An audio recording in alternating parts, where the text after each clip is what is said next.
우리 마태복음 26장 우리 17절에서 29절까지의 말씀을 우리 한 절씩 교독하시고요. 마지막 절 29절은 우리 함께 읽겠습니다.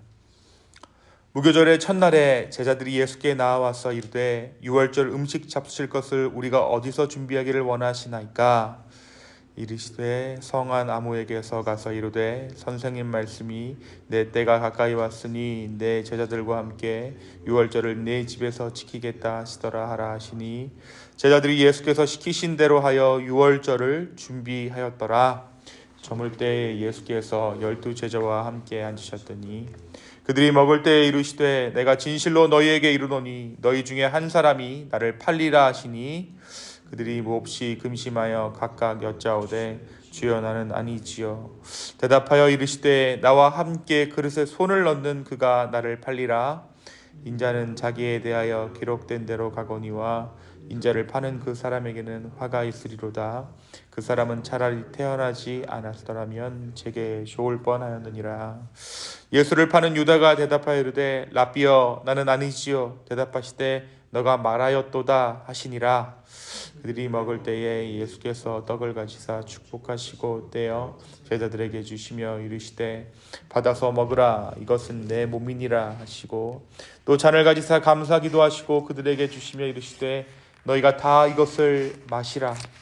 이것은 죄사함을 얻게 하려고 많은 사람을 위하여 흘리는 바 나의 피 곧 언약의 피니라. 함께 읽습니다. 그러나 너희에게 이르노니 내가 포도나무에서 난 것을 이제부터 내 아버지의 나라에서 새 것으로 너희와 함께 마시는 날까지 마시지 아니하리라 하시니라. 아멘.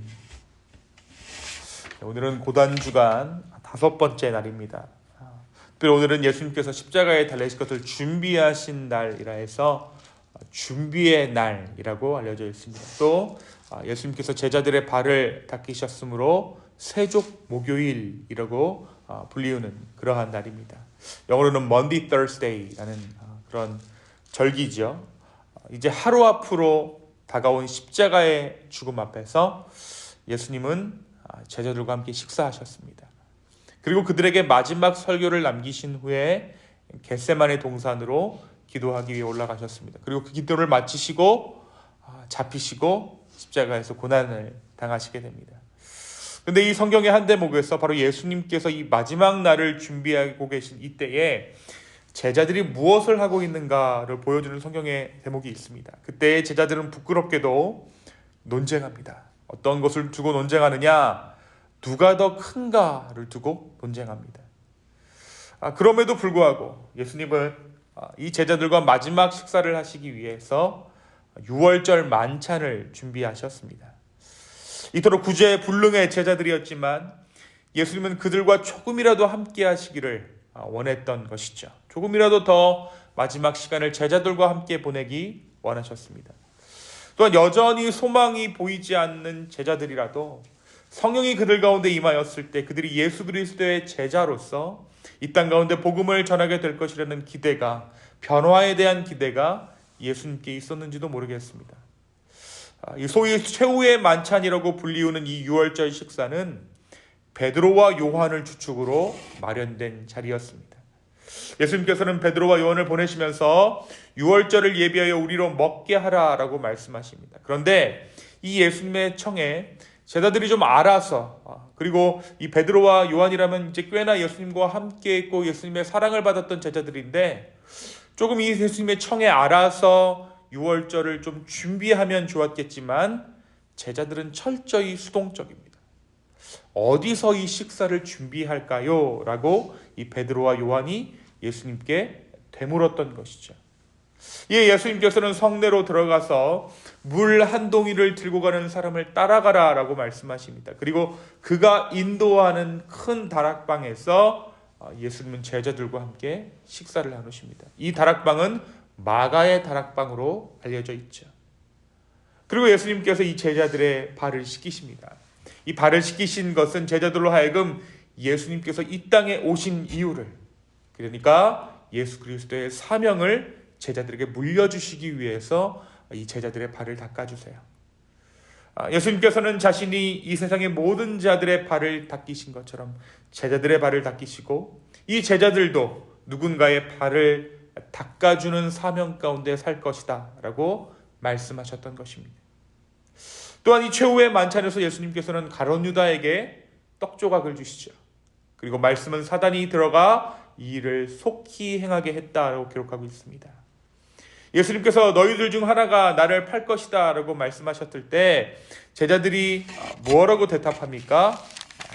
나는 아니지요 라고 이야기합니다. 겁에 질려서 주여 내니까 나는 아니지요 라고 물었던 것입니다. 그때 예수님께서 뭐라고 말씀하시냐면 나와 함께 그릇에 손을 넣는 자가 나를 팔리라 라고 말씀하십니다. 여러분, 그 상황에서 제자들 모두가 떡을 먹고 있던 상황이에요. 그러니까 떡그릇이 가운데 있고 제자들이 막 떡을 먹는 상황이니까 모두가 떡을 먹고 식사하는 와중에 누가 예수님과 함께 이 떡그릇에 손을 넣는지는 알 수 없는 상황입니다.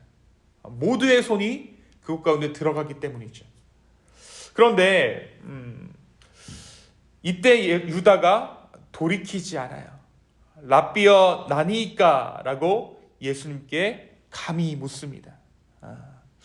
오늘 말씀에도 그 장면이 기록되어져 있죠. 예수님께서 유다에게 어떻게 보면 기회를 주시는데 25절에 보니까 예수를 파는 유다가 대답하여 이르되 라비어 나는 아니지요 대답하되 너가 말하였도다 하시니라. 이 시점이 어느 시점입니까?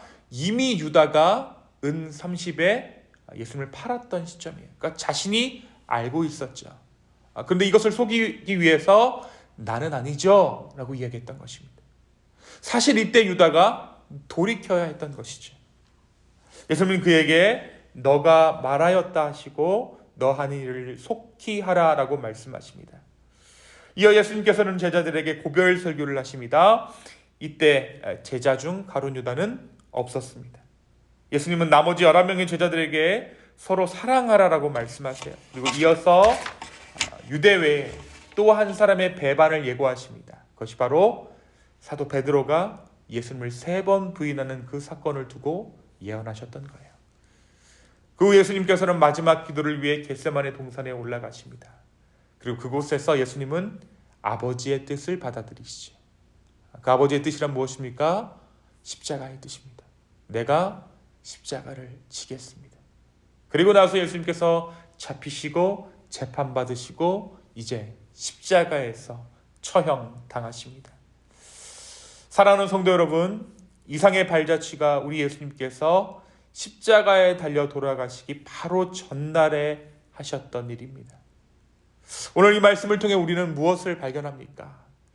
예수님이 돌아가시기 전 제자들의 상황을 우리가 좀 보게 되는 것 같아요. 흔히 누가 후임이 될 것인가 하는 문제는 여러 분야에서 중요한 문제가 됩니다. 후임자 또는 후계자가 잘 준비되고 세워지면 그 조직이나 공동체는 문제가 없이 지속되기도 하지만 반대의 경우에 우리는 수많은 조직이나 공동체가 갈등하고 와해되는 것을 보게 됩니다. 후임자, 후계자 문제가 굉장히 중요하다는 거죠. 예수님이 십자가에 달리시기 직전 예수 그리스도의 뒤를 이어 이 땅에서 예수 그리스도의 복음을 전해야 할 제자들의 모습은 어떻습니까? 말 그대로 점입가경, 오합지졸입니다. 누가 더 큰가를 논쟁하기도 하고 예수님의 마지막 식사를 준비하는 과정에서도 그들은 예수님께 모든 것을 의지할 수밖에 없는, 의존할 수밖에 없는 아직 홀로 서기에는 부족한 연약한 자들의 모습으로 그려지고 있어요. 게다가 제자 중 하나는 이미 예수님을 은 30에 팔아 넘겼습니다.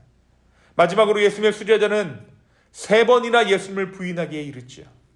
그런 그들을 두고 예수님은 십자가로의 마지막 여정을 시작하셨습니다. 사랑하는 기쁨의 교회 성도 여러분, 그런 제자들을 만지시고 그런 그들을 다듬으셔서 하늘의 도구 삼으시고 이 땅의 사명을 감당하게 하시는 분이 바로 우리 주님이십니다. 주님의 은혜가 있었기 때문에 바로 우리가, 저와 여러분이 바로 이 자리에 있는 줄로 믿습니다. 오늘 이 아침 부족한 우리를 제자로 부르시고 제자로 살 수 있도록 우리를 끊임없이 지도하시고 격려하시는 그 주님의 은혜를 감사하는 이 아침 되기를 소망합니다. 우리가 무엇이 있어서, 우리가 지혜로워서 예수 그리스도의 제자가 되는 것이 아니라 온전히 주의 은혜로 말미암아 오늘 우리가 이 자리에 있는 줄로 믿습니다. 그 은혜를 깨달아 더욱 큰 은혜를 주님께 구할 수 있는 저와 여러분 되기를 소망합니다. 두 번째, 오늘 말씀에서 예수님께서 오늘 세족 목요일이라고 불리는데요, 서로에게 발을 닦아주라라고 말씀하고 계세요. 예수님은 마지막 저녁 식사의 자리에서 제자들의 발을 닦아주십니다. 이것이 예수님의 사명이고 제자된 우리의 사명이라는 것이죠. 따라서 우리의 사역은 서로의 발을 닦아주는 사역입니다. 종이 되어 주인을 섬기듯 복음을 모르는 자들을 섬기고 나의 공동체의 지체들을 섬기는 것이 바로 우리의 사명이라는 것이죠. 분명 이것은 본성을 거스르는 일입니다. 누군가의 종처럼 발이나 닦아주고 있는 것이 우리의 마음 가운데 그닥 매력적인 일로 여겨지지 않기 때문이에요. 때로는 역겨움 속에 우리가 그 일을 해야 할 때도 있습니다. 그런데 예수님께서 십자가를 지시기 바로 직전까지 포기하지 못했던 것도 바로 나의 뜻이었다라는 것을 우리가 기억해야 합니다. 나의 뜻. 예수님도 예수님의 뜻이 있었다라는 거예요. 아버지의 뜻과는 다른 나의 뜻이 있었다라는 것이죠. 그런데 예수님의 그 겟세마네 기도에서 예수님 무엇이라고 기도하십니까? 나의 뜻대로 마시옵고 아버지의 뜻대로 하시옵소서. 그 뜻을 내려놓게 된 것입니다. 그 기도 가운데 나의 뜻을 물으시고 하나님의 뜻을 나의 뜻으로 받아들이신 것이죠. 그 십자가의 보혈로 우리의 발을 닦이시기로 한 것입니다. 사랑하는 성도 여러분, 나의 뜻대로라면 우리는 누구도 발 닦아주는 삶을 살기 원하지 않습니다. 우리는 누구의 발도 닦아줄 수 없다라는 것이죠. 오늘 이 기도 가운데 우리의 뜻을 뒤로 무르고 주님의 뜻대로 누군가의 발을 닦아줄 수 있는 그 사명의 삶을 살아갈 수 있는 저와 여러분 되기를 예수님의 이름으로 축원합니다. 발을 닦아주는 삶, 그것이 어떠한 삶인가 우리는 때로 구체적인 그 삶의 모양은 알 수 없지만 오늘 하루 가운데 벌어지는 또 앞으로의 삶 가운데 일어나는 모든 일들 가운데 주님, 내가 발 닦아주는 삶을 살기를 원합니다라고 간구할 때 하나님께서 지혜를 주시고 마땅히 그 사명을 감당하게 할 능력을, 그 마음을 우리 가운데 허락해 주실 것입니다. 다시 한번 주의 사명을 발견하며 그 사명대로 살아가기를 소망하는 저와 여러분의 복된 하루 되기를 예수님의 이름으로 축원합니다. 이 시간 함께 기도하시겠습니다. 주님, 이 제자들의 못난 모습에서 우리의 모습을 발견합니다. 주여, 우리를 긍휼히 여겨 주십시오. 주여, 우리에게 주님의 은혜가 필요합니다. 주여, 우리를 불쌍히 여기셔서 주의 것들로 우리의 삶을 채워 주시옵소서. 지금 또한 기도하는 것은 우리가 발을 닦아주는 그 사명을 맡은 자로서 그 마땅히 그 사명을 감당하기를 원합니다. 주님, 우리 가운데 은혜 주셔서 주님께서 제자들의 발을 닦이신 것처럼 우리도 누군가의 발을 닦아줄 수 있는 인생 되게 하여 주시옵소서. 주님, 나의 뜻대로 마시옵고 주의 뜻대로 하여 주시옵소서. 감사합니다. 이 모든 말씀 예수님의 이름으로 기도하였습니다. 아멘.